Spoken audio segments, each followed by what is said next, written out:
नीलेश जी, राधे राधे। महाराष्ट्र से। राधे राधे। महाराज जी, आपके चरणों में कोटि कोटि प्रणाम। गुरुदेव, आज की युवा पीढ़ी अध्यात्म के बजाय पश्चिमी सभ्यता संस्कृति को बढ़ावा दे रही है। हमें क्या करना होगा कि वो भारतीय संस्कृति सनातन धर्म के जो प्रति हम गौरव महसूस देखते करें? हैं, जो हम सुनते हैं, जो हम बोलते हैं, उसी का चिंतन होता है।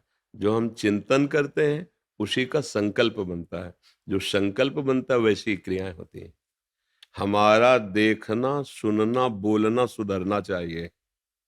अगर देखना, सुनना, बोलना नहीं सुधरा तो हमारा चिंतन जो होगा वो गलत होगा, और गलत चिंतन में हमारा आहार और विहार दोनों गलत हो जाएगा। आहार मांस, मदिरा, अंडा, ये सब खाना पीना, अभक्ष्य पदार्थ। विहार परिस्त्री गमन करना, गंदे आचरण करना। ये कैसे हुआ?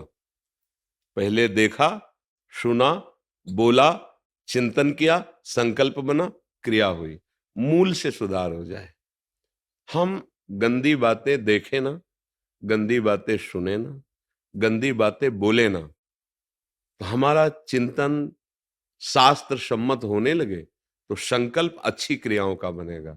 अब गलत संकल्प बन रहा है, और कलयुग भगवान की कृपा से वैसे ही सहयोग मिलता चला जा रहा है।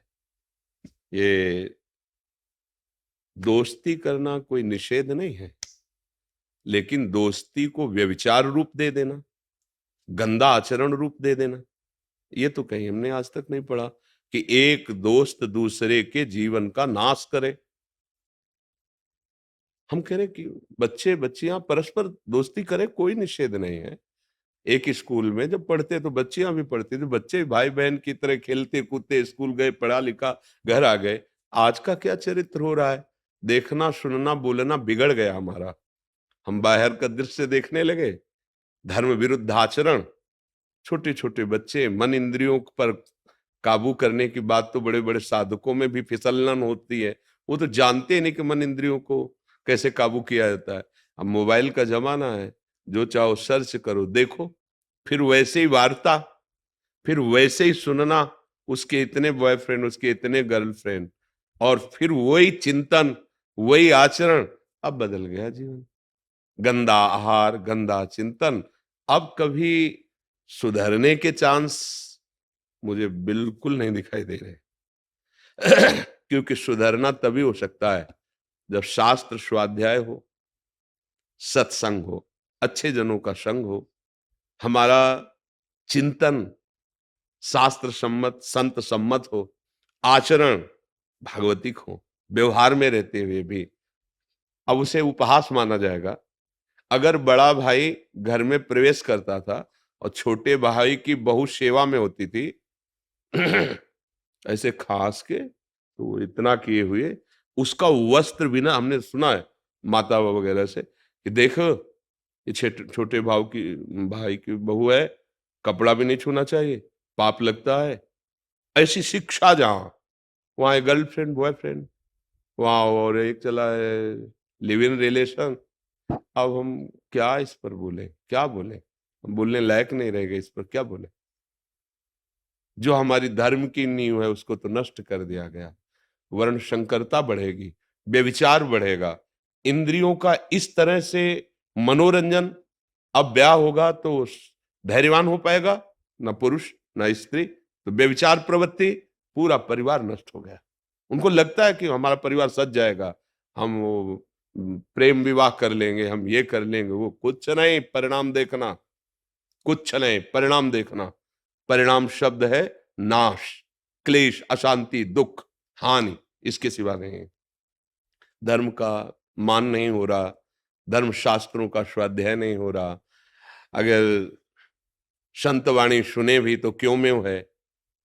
अरे बच्चा जिसे टीचर की बात मान करके ही सवाल हल करना सीख जाता है, ऐसे वचनम करिष्ये तो में, आप जो बोल रहे हो मैं मानता हूं, और सिद्धांत के अनुसार शास्त्र सम्मत बात हम अगर स्वीकार करके चले तो वस्तु का अनुभव हो जाएगा। ये परमात्मा ज्ञान, ये परमात्मा वस्तु ऐसी थोड़ी है कि बर्फी है, 100 ग्राम खरीदा, तुम्हें खवा दिया, तुम्हें अनुभव में आ गया।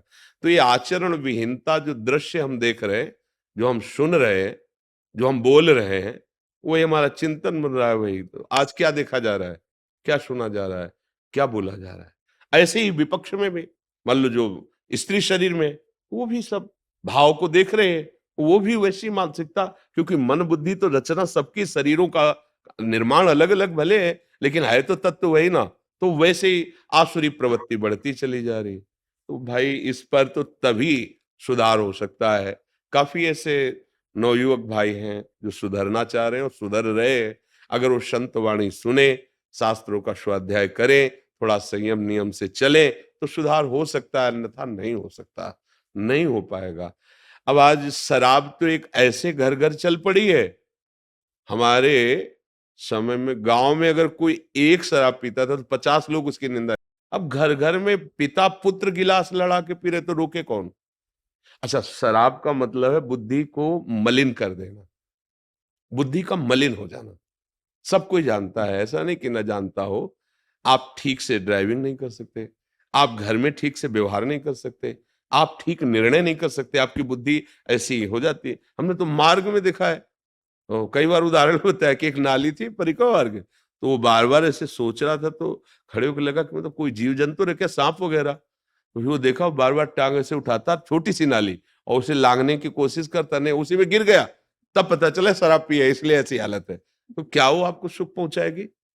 इसके बाद जो हमारा निर्णय बुद्धि का मलिन निर्णय होता है, ये बड़े बड़े हिंसा, बड़े बड़े व्यभिचार, ये सब ये तभी रुक सकते हैं जब धर्म से चला जाए। और आज धर्म का नाश करने वाली बातें हैं, धर्म पे चलने वाली बातें नहीं। नहीं, अगर हम अपना संभलें तो हम दूसरे को क्या संभाल सकते हैं?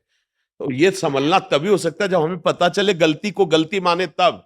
हम गलती को गलती नहीं मान रहे ना, गलती को मनोरंजन मान रहे हैं। आज के बच्चे कहते हैं हम स्वतंत्र हैं, बच्चे बच्चियां, हम जो चाहेंगे करेंगे, तो मम्मी पापा हो बस ठीक है, इतना ठीक है, अब हम अपनी जिंदगी देख लेंगे।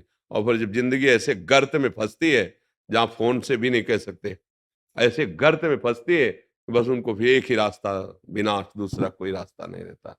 इसलिए बहुत प्रार्थना है, मतलब आप नवयुवक हैं, ऐसी हमारी समाज सुरक्षा के लिए प्रश्न करते हैं, धन्यवाद है। पर हम खुद अब सुधरें और 4 जनों को सुधारने की भावना रखें। जब तक स्वयं नहीं सुधरा जाएगा तब तक बात नहीं। बकाया इस जगह हम दुखी हो जाते हैं, क्योंकि हमारी बात कितनी सुनोगे तुम? लेकिन मोबाइल जेब में है, उसकी बात तुम ज्यादा सुनोगे। और उसमें जो कुछ सर्च करो, अभी देख लो, एक क्षण में देख लो। सोचो, जिन दृश्यों के देखने से वो राक्षसी भाव बढ़ जाता है, उन्हीं को बच्चे ज्यादा पसंद करेंगे। संत या भगवंत की चर्चा ये थोड़ी ज्यादा पसंद करे, ये तो वो सात्विक बुद्धि वाला पसंद करेगा। अब उनको सुनाओ हाँ, अगर उनको बताओ कि भाई ये सत्संग आप सुनो जब आपके विकार आवे, तो वो सत्संग में वो विकार बढ़ाने वाली बात देखेंगे, तो वो तन्मयता होती, फिर जो हम सुनते हैं ना, वही हमें करने की इच्छा होती है। तो फिर भ्रष्ट आचरण अब कैसे करें जब तक भगवान नाम नहीं, भगवद आश्रय नहीं, अच्छा भोजन नहीं, कैसे हो सकता है? अब आप अच्छे भोजन में ले लीजिए घी दूध, अच्छे भोजन में कहा जाता है, दूध लोग ऐसे पैसे के लिए बनाते हैं कि उनसे खुद कहो कि ₹1 देते हैं अपने बच्चे को पिलाओ, जो तुम्हारा बच्चा है यही दूध पिलाओ जो तुम दूसरे को बेचने जा रहे हो। वो नहीं पिलाएगा, क्योंकि जानता है हमने ऐसे पदार्थ मिलाए जिनमें आंतें खराब हो जाएंगी बच्चे को जीवन, और दूसरे का बच्चा वही दूध तुम बेच रहे। जिसकी बुद्धि में धन की प्रधानता हो गई है, भोग की प्रधानता हो गई, वो राक्षस हो जाता है। वो नहीं समझ पाता, अरे छोटे छोटे बच्चे दूध पिएंगे। मानो कोई एक सहज आदमी है जिसके पास बहुत पैसा नहीं, तो आधा किलो 1 किलो की पैकेट ही तो लेगा घी की, कि रोटी में चुपर लेंगे। क्या चुपर के खा रहा है? वो जहर खा रहा है। अपवित्र, जिसके लिए विधर्मियों ने तलवार की नोक पर कि इसे ग्रहण करो तो गर्दन कटवा ली, लेकिन जवान पे नहीं रखा, वो पैसा लेके खरीद के खा रहे हैं। कैसे, मतलब इस विषय पर कैसे बोला जा सकता है? जब तक अपने लोग सुधार ना करें, हमारा समाज धन को प्रधान रख करके भ्रष्ट होता चला जा रहा है, भोगों को प्रधान रख करके भ्रष्ट होता चला है। जहां धन की प्रधान बुद्धि रखी जाएगी, भोगों की प्रधान बुद्धि रखी है, वहां राक्षसी बुद्धि आ जाती है, और राक्षसी बुद्धि कुछ भी करवा सकती है। आप देख रहे हो ना, उसी को कहा जाए कि तू अपने बच्चे को पिला ये दूध जो बना के बाजार में बेचने जा रहा है, वो नहीं पिलाएगा, क्योंकि जानता है मैंने ऐसा ऐसा इसमें केमिकल मिलाया है। फिर दूसरों के बच्चों की हालत क्या होगी? उसी को खवाओ घी जो बना रहा है, वो नहीं खाता, वो तो केवल बेचता है पैसे के लिए। ये सब बड़ा विचित्र है। भगवान कृपा करे, सबकी बुद्धि शुद्ध हो, नाम जप करे, तभी समझ में आएगा।